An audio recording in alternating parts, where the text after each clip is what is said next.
So for treating neck pain, you need to get down and address the two root causes that create neck pain. So the first one is structure. When things aren't in the correct position, they obviously need to be returned to a correct position, but how do you go about doing that? Well, the first thing that we always look at in our office is decompressing. So again, if the head's coming down incorrectly and gravity's pulling us down, the first thing we need to do is open things up and decompress that whole system. We have a specific adjustment that we use in our office to do that, as well as at-home recommendations. But that's a really key first step in making sure that you're not perpetuating that inflammation and pain. The second thing that needs to happen is once things are in a little bit better position, the muscles need to be reminded, hey, it's okay to relax. If you've been fighting hard tension for months or even years, the muscles get used to that. So not only do the nerves tell the muscles get in this feedback loop of, hey, like tight, tight, tight, but the muscles themselves also structurally will change where the fibers shorten up and they end up in that tightened state. So again, there's a couple of key things that you can do at home to make sure that these things are opening up and relaxing on a more consistent basis. The last thing that needs to happen once things are decompressed and decompressed and relaxed is that you need to stabilize there. Because if your body can't hold itself there as you're going through your day-to-day activities, eventually your body's going to want to default back to that position that it's been in for so long.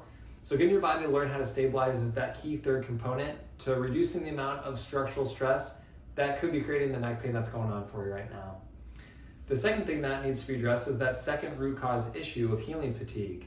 Now for this, there's again a few steps that can be taken to get you to a better spot.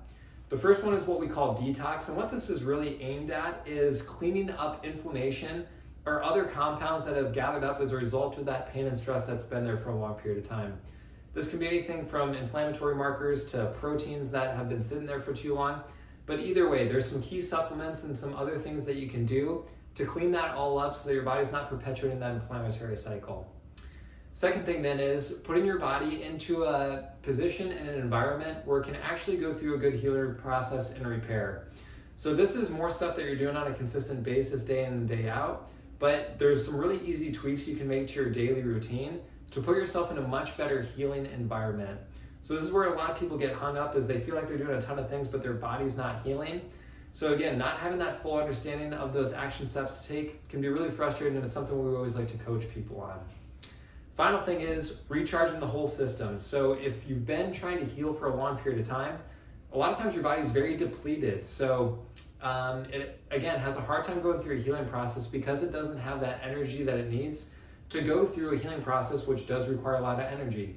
So recharging the system and making sure that your body does have the energy necessary and available to go through a healing process is that final step.